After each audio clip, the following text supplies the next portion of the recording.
Encre d'histoire, Plume et Voix, Alban de Maigret.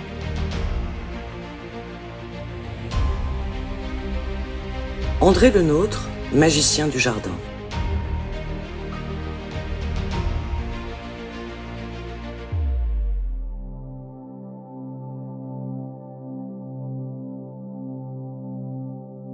Je ne me soucie plus de mourir, puisqu'à présent, j'ai devisé familièrement avec les deux plus grands hommes du monde, votre sainteté et le roi, mon maître. Tels sont les propos bon enfant d'André Le Nôtre au pape Innocent XI, qui, ayant appris la présence de l'artiste à Rome, avait désiré le rencontrer. C'est donc probablement serein que le roi des jardiniers s'éteint dans sa résidence des Tuileries le 15 septembre 1700, à un âge très honorable et après une vie de passion et d'excellence.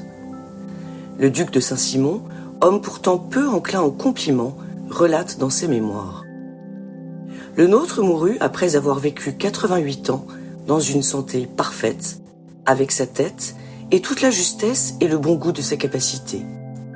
Illustre pour avoir le premier donné les divers dessins de ces beaux jardins qui décorent la France, et qui ont tellement effacé la réputation de ceux d'Italie, qui en effet ne sont plus rien en comparaison, que les plus fameux maîtres en ce genre viennent d'Italie apprendre et admirer ici.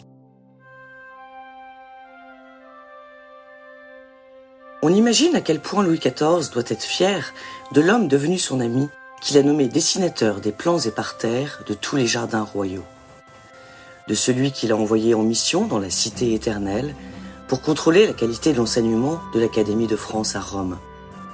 De celui qui a observé le Bernin réalisant la statue équestre du roi. Le jardinier aurait-il renversé la tendance qui voulait que les artistes français imitent les Italiens? Fils et petit-fils du jardinier des Tuileries, André Le Nôtre étudie tout jeune garçon l'art pictural tout en côtoyant la cour et s'initiant à l'étiquette. Il a 22 ans lorsqu'il commence à dessiner son premier jardin dans le Nord pour le compte de Philippe de Kessel, seigneur de Wattignies.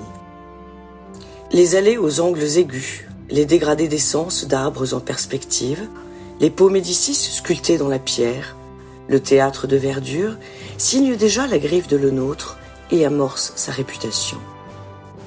C'est alors qu'il entre au service de Gaston d'Orléans, frère de Louis XIII, pour qui il doit dessiner les jardins du Luxembourg et de Saint-Cloud.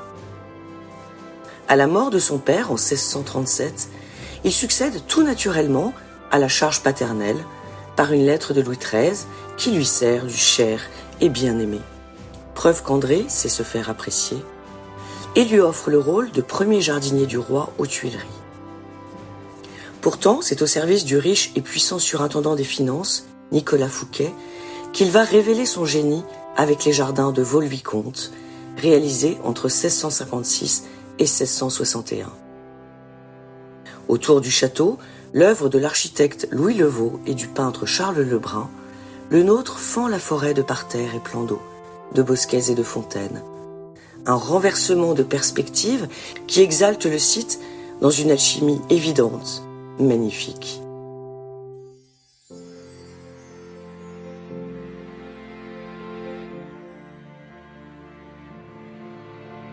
Le succès est immédiat et la renommée du jardinier croît en même temps que sa bourse. Tout le monde s'arrache le créateur du jardin à la française qui offrira ses talents au parc de Chantilly, Fontainebleau, Saint-Germain-en-Laye, Sceaux, Marly-le-Roi et au-delà des frontières en Italie, en Allemagne et en Angleterre.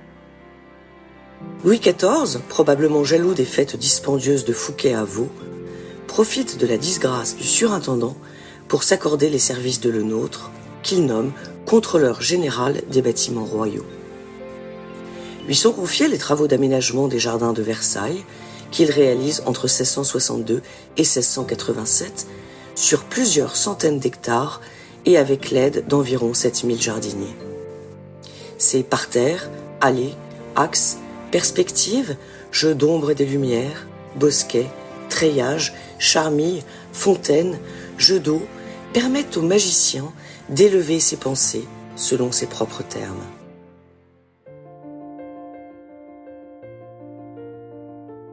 Le roi Soleil se prend d'une amitié quasi filiale pour son jardinier, avec qui il aime s'entretenir, et dont il apprécie la simplicité débonnaire, qui vaut à ce courtisan, respecté et estimé de tous, le surnom de bonhomme le nôtre. Le jour où le souverain lui propose de l'anoblir, André répond non sans humour qu'il a déjà comme arme 3 limaçons couronnés d'une pomme de chou. Louis XIV s'exécute et les fait réaliser. Lorsque Jules Hardouin-Mansart devient un concurrent de Le Nôtre, l'ancien ami et père de son filleul regarde de haut le roi des jardiniers. Celui-ci se venge auprès du roi en parlant du fameux architecte comme « votre maçon ». Le père du jardin à la française, amateur de perspective et de symétrie, rayonne dans le monde entier, et ses réalisations font encore se déplacer les foules. Colbert, qui a cerné les qualités rares du personnage, lui écrit en 1679 « Vous avez raison de dire que le génie et le bon goût viennent de Dieu, et qu'il est très difficile de les donner aux hommes. »